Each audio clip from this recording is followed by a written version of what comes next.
여러분, 굿모닝 행정을 진행하는 여러분의 영디 최영희입니다. 자, 우리 오늘 24년 국가직 5번부터 8번 문제까지 풀어보려고 합니다. 다 아는 문제겠지만 사실 어제 문제처럼 오늘 게 쉽지는 않아요. 그러다 보니 이게 뭐였지라는 생각을 분명히 하실 텐데 가장 직전 기출이 약해요. 잘 풀어보셔야 합니다.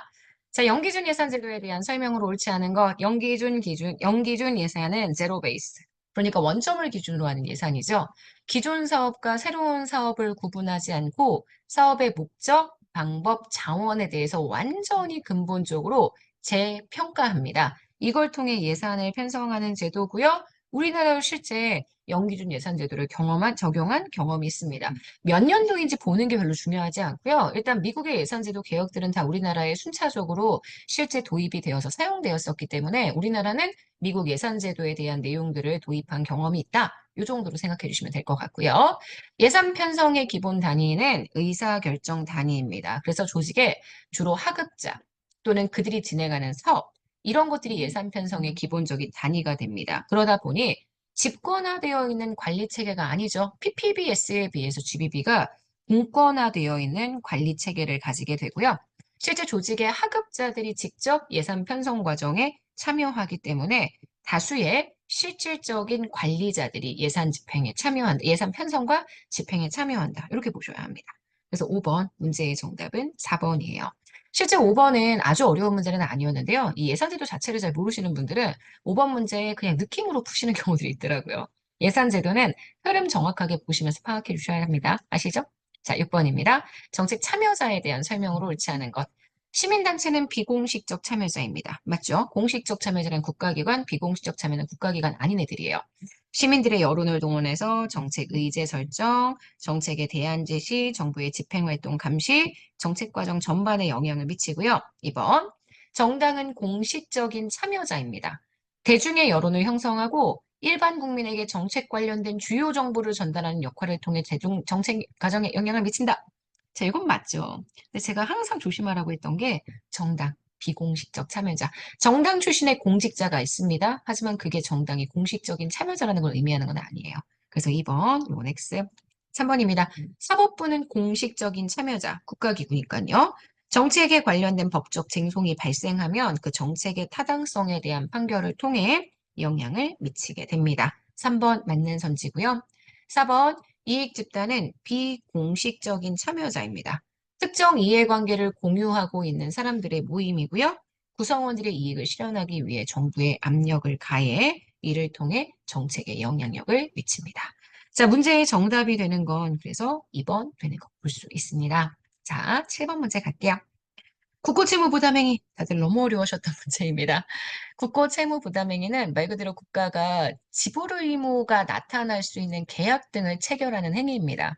그래서 이걸 예산에 미리 명시를 하죠. 그래서 제가 항상 얘기했지만 24년도에 계약을 하고 25년도에 그에 대한 지출을 해야 하는 상황이 생기면 24년 예산에는 국고 채무 부담행위로, 25년에는 세입세출 예산으로 명시를 해줘야 합니다. 그래서 국고 채무 부담행위는 지출 자체를 할 수 있는 권한을 부여받은 건 아니고 그 지출을 위한 계약을 체결할 수 있는 권한까지만 부여받습니다.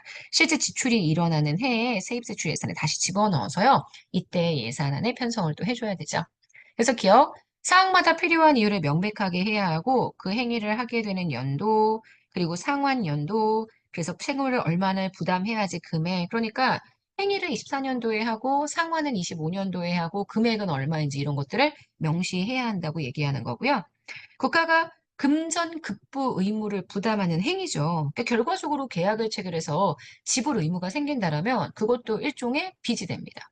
다음 연도 이후에 채무 이행의 책임이 생기기 때문에 그걸 대비하기 위해서 미리 계약 혹은 그 행위를 진행하는 시점에 예산에 표시를 하는 거고요. 맞습니다. 국가가 채무를 부담할 권한까지는 현재 허락을 받은 건데 지출 권한을 부여받은 건 아닙니다. 지출을 위한 국회 의결 대상에 제외되지 않기 때문에 X입니다.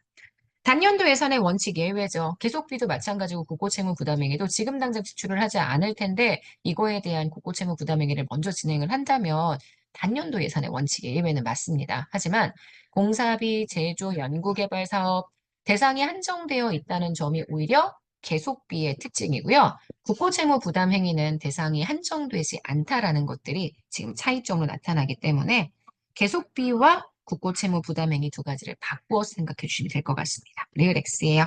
정답이 되는 건 1번입니다. 8번. 정책평가의 논리 모형에 해당하는 설명. 정책평가의 논리 모형은 주로 형성평가 단계에서 이루어지는 모형입니다. 평가 모형입니다. 정책 프로그램의 요소들과 해결하려는 문제들 사이의 논리적 인과관계를 투입, 활동, 산출, 결과 이렇게 도식화시켜서 논리적인 인과관계를 보여주는 게 바로 프로그램 논리 모형의 특징이고요. 산출은 보통 정책 집행이 종료된 다음에 바로 나타나게 되는 결과, 그 결과물, 그로 인한 결과가 산출로 인해 발생하게 되는 변화를 설명합니다. 과정평가든 제가 총괄평가든 정책 프로그램의 목표 달성 여부를 보여준다라는 측면, 이게 평가의 특징이라고 이야기를 했었죠. 그래서 지금 보시는 3번은 X입니다.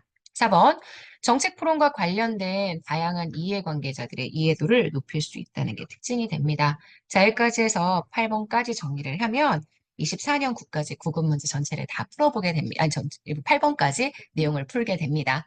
내일은 9번부터 다시 들어가도록 하겠습니다. 여러분, 오늘 하루 정말 여러분 거고요. 내일 아침에 만날게요. 여러분, 안녕.